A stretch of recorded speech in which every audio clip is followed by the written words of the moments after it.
Hi everyone, in this video I'm going to have lots of tips on how to simplify a reference photo for a complex and confusing subject. Now first of all I want to start working on the face, and I am going to include this in this video because the hairs almost look a little bit wiry but they're also longer. So this I think is a fair texture where we might potentially question what layer to start with. Now for me personally, I always want to make sure that I am focusing on a very good base foundation. I'm ignoring all of the details in the fur at this stage. That isn't anything here of real concern, but I do want to try to make sure that I am absorbing information about the way that that fur moves, the changes of fur direction, and here you can see that I am completely covering the paper colour. Now my paper of choice is Pastelmat. I love the amount of layers that you can add. It's very forgiving. If you do create a layer you don't like, you can fix that. But how we apply the pastel first of all at this foundation stage is very important, and it will have a knock-on effect for later layers. So as you can see here, as I'm building up the pastel pencil layers, this is where I'm focusing on adjusting my values and the colour of the fur. I don't ever worry about that one perfect pencil colour. I like to build up the colour in stages. The fur colour here was more pale. It didn't have any colour saturation, but I did want to make sure that I didn't make my base layers too dark. So as you can see here, I am working more cautiously and I'm building up my darker values in stages. So I repeated those steps and I worked on the other side of the face, now coming back for the bridge of the nose. You will see here though that my base foundation is going to be darker, and that is just simply because this area of the fur was darker in coloration. I didn't have to be as cautious with that very first pencil layer. The other thing that I do want to mention at this stage is the softness. I talk about this in all of my tutorials, but the softness here is something that, regardless of the fur texture, it could be very, very wiry and coarse or super soft, but I would still want to have a soft base foundation to work with. I don't want any harsh edges at this point. The only real reason for that is I do find that that harshness at the base stage can be very difficult to then rectify later, and then the details can also look too rigid. So I like to have a soft blended base right away. If I have got too many harsh pencil strokes, then I will always fix that first before I get too carried away with the details. So if this layering process is of interest and you would like to see the real-time versions of these tutorials where I'm also explaining how much pressure to apply to the pencil, how to hold the pencil, every aspect of picking the colours, where we should move on from that layering process, everything there is explained in the moment, and I'm recording these with a voiceover while I'm drawing, so I really do make sure that I cover every aspect. If they are of interest, I'll link the information to those in the description below. So as I've started to then build up the impression of the fur texture and that initial stage of detail, you'll see here that it's the softness of my base foundation that's helping to back up the softness of these details, because I don't want them to be so wiry that they don't look like they're attached to the face at all. So there still has to be softness to the beginning and end of the pencil strokes, and there are also many times here where I realise my base foundation isn't quite right. This is something as well that is important to remember, that it's okay to get it wrong initially. If we need to darken a layer, if we feel that's a little bit too dark and we actually need to brighten it, it's always worth doing that at the time before we then start to work with more layers and feel like we don't want to cover up the details we've just spent time doing.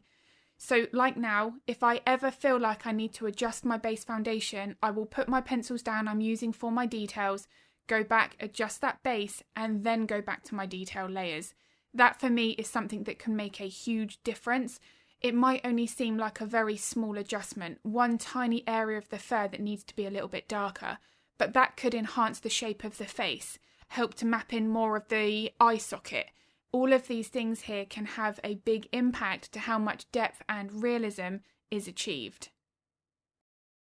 One big tip to working with a layering process like this is we do want the layers underneath to still show through to some degree. you can see that I've got those darker gaps in between these lighter details I'm now adding, and it's this that gives that additional depth to the fur. So by making sure that I am not covering up by using very thick pencil strokes, I've got the refinement of that pencil technique. Everything here is allowing that base foundation that I worked hard to get right to still show through. Now, obviously, if there aren't enough details, then that base foundation is going to be too obvious. So we do need to make sure that we've got the balance right. This also depends on the size of the artwork. So this was only 8 by 10 inches, so it's not massive, but there's enough room here for me to add a finer layer of detail to really enhance that level of realism. But if I was working smaller, I wouldn't be able to add as many details as I currently am. So I want to be making sure that I've got that balance right, and in those cases where I am working smaller, the values are going to take more priority than the details. Now, this is something that I do feel very strongly about regardless of the size of the artwork, because for me, my contrast is everything. I want to make sure that I've got my highlights bright enough and my shadows dark enough. But if I am working larger, I've got more space to add that extra level of detail. I always enjoy that in my artwork. But if I am working on something smaller, the realism can still be achieved, but forcing too much detail will cover up the base layers. So that really is an important consideration here. So when it came to working on the body and all of these spines, this is where I think the confusion, the complexity, that overwhelming feeling of not knowing where to start can overtake everything else. Now, when I start to feel like that, I will break the base foundation up into more stages. You can see here that I'm actually working a little bit more randomly. So I've started to put in some lighter spines, then I'm working a little bit more on the fur behind the ear. By mixing this up, working a little bit more from one small section, then over to the other, but not actually visualizing or working on the entire body, I find that I can then simplify what I'm looking at in the photo. Now, if I start to do the base foundation of all of the spines for all of the body, I know that I'm going to get very, very overwhelmed right from the beginning. The layering process for me can then get so difficult to visualize where I'm going with it that it becomes too blended. I then end up with something that's then too muddy, or in this case, because the spines were actually quite light, the layers can look quite foggy. Now, when I say it being too blended, what I mean is I still want to have a base foundation that is a bit soft, but you can see here that I am allowing more definition of the spines. I am going to enhance the softness as I build the layers, and I'll show that in a moment. But you can see here that at this stage, this does look very different to the face. And this is purely because I'm breaking up this very first foundation stage into more layers. Give it another 10 minutes and I am going to have the softness. I'm already starting to do that now with this pencil.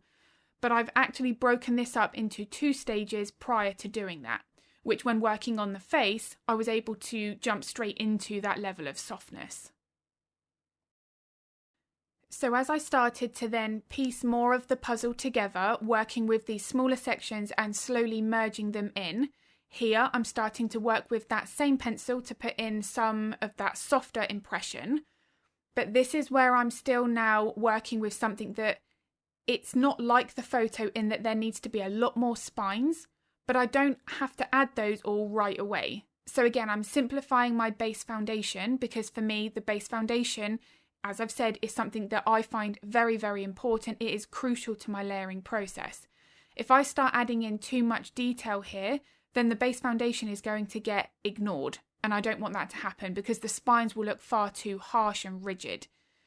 The other consideration is that although, yes, they're spines, they are still curved. They aren't straight edges. There's still a finer tip to them. These are things that I am considering when I'm working with my pencils. However, to also simplify the process, I'm adjusting the colour of the spines separately. So as I'm now using this brown pencil, I'm tinting the colour. I haven't had to worry about picking the exact colour for the spines. I've just focused on the values. So this is where the importance of contrast for me takes priority. over the pencil colour, because with pastels, if we're working with the right paper and the right layering process, we can adjust the colour for something like this in more individual stages. So once I feel I've got that balance of the main values and the softness, this is where I can now start to work with the lighter spines, enhancing those values even further. But I want to make sure that I've got the darker gaps in between, because they are going to help make my highlights appear brighter. This is something that is, it's important for every single subject when working with any medium. If we need to make something appear lighter, but we've used our brightest pencil, then we need to actually darken up what's next to it. That is a very good indication that your shadows, your darker values, aren't as dark as they need to be.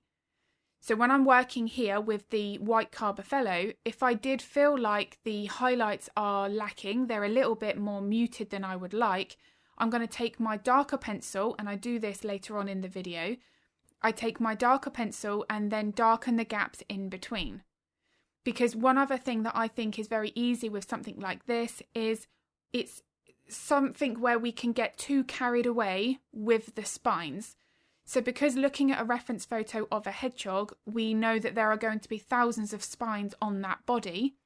If we start to then add too many of those, and again, cover the base layers, going back to what I've just mentioned, then the spines don't start to look like spines. And this is where we need to be aware of how many spines we should be adding for that area that we're working on. It's more about creating the impression of all of the spines and that we have drawn them all without actually having to do so. And this is where the values there and making sure we've got natural variation between how they are slightly curved, the changes maybe in the length of the highlights on the ends of the spines. You can see that directly above the face there are a few longer spines, much longer than in the centre of the body. So having this variation in a drawing is what helps to make it look like all of those spines have been included. So although this was a pet hedgehog rather than a wild hedgehog, that coloration therefore is slightly different. The pet hedgehog seemed to be a little bit lighter in most cases, but the approach with the layering process for a wild hedgehog that I would use would be exactly the same, but the highlights, they wouldn't be as bright at the initial stages. So when I took my lighter pencils and mapped in some of those spines, you might not need to do that to that same extent. I would still map them in if the cluster of spines were lighter and to help simplify that process, but you wouldn't necessarily have to use as light of a pencil as I did here, which again is something that we do need to adjust for each individual reference photo. When I'm working with this pencil at the moment, this is my brightest white, and this is where I'm going to really start to be pushing my contrast. So this goes back to where I have to make sure that my darks in between and around the spines are dark enough. And then using this lighter pencil, I'm only picking out the main spines that are brighter. Because what I don't want to do is get a little bit complacent with this and start adding highlights everywhere. As I've said, the spines here, they are quite light, but I also don't want to just start putting bright highlights here across all of the body. This hedgehog and the way that it was photographed had a little bit more of a backlit glow, so the edge of the spines of the body were much lighter, and I did want to make sure that I captured that. But again, as I've said, I do come back in at multiple times. This is my black darkest pencil, and make sure that I enhance those darker values where needed. But you saw there that it was quite rigid and harsh, so I then had to take my other pencils to go back to my softness. So all of the components that I've mentioned in this video, they are still relevant at each point, right up to the very end stage of that drawing. So just to round up this video here, I did decide to add a subtle shadow under the hedgehog. And for this, you've got a couple of options. You could use pan pastels and a soft tool. I chose to use the pastel pencils and just then soften that with a cotton bud. But you've got these multiple options. Pastels are incredibly versatile, but I would recommend to add your shadow first before the details on the lower part of the body. So if all of the details to the hairs were added first, and then I went to add in my shadow here, I'm going to then blur and blend in those details I spent time doing. So this is where we need to start thinking about the layering process and what is underneath and further away, and do that first, and then come back in with the pencils on top. But again, as always, it's the softness here that I want to make sure I get right first. And that is exactly what I'm doing here. So with these pencils, I'm just including some of the subtle hairs before I then add my whiskers. Because yet again, those whiskers are on top of everything else. They should therefore be left until the last layer. Now these final details, I don't want them to be too harsh. So the pressure and the point of the pencil, these are things that are very important, which again, I do cover thoroughly in the real-time step-by-step version of this lesson. But you can see that this helps to push that shadow back and bring the face of the hedgehog further forward. Once I've got this lower edge of the face done, then I can work on the whiskers. So I do hope this video has been useful. If it was, I'd be very grateful if you could give it a like and a thumbs up. It makes a huge difference to my channel. I do also upload a couple of videos to YouTube every week, so if you would like to get notified of that content, then don't forget to hit the subscribe and the bell button. If you have any art related questions, feel free to pop them in the comments. I'm always happy to help if I can. And if you would like to draw along to this or any of my other step-by-step lessons, I'll link the information to that in the description below. I'm going to be uploading another video next week, but as always, thank you so much for watching.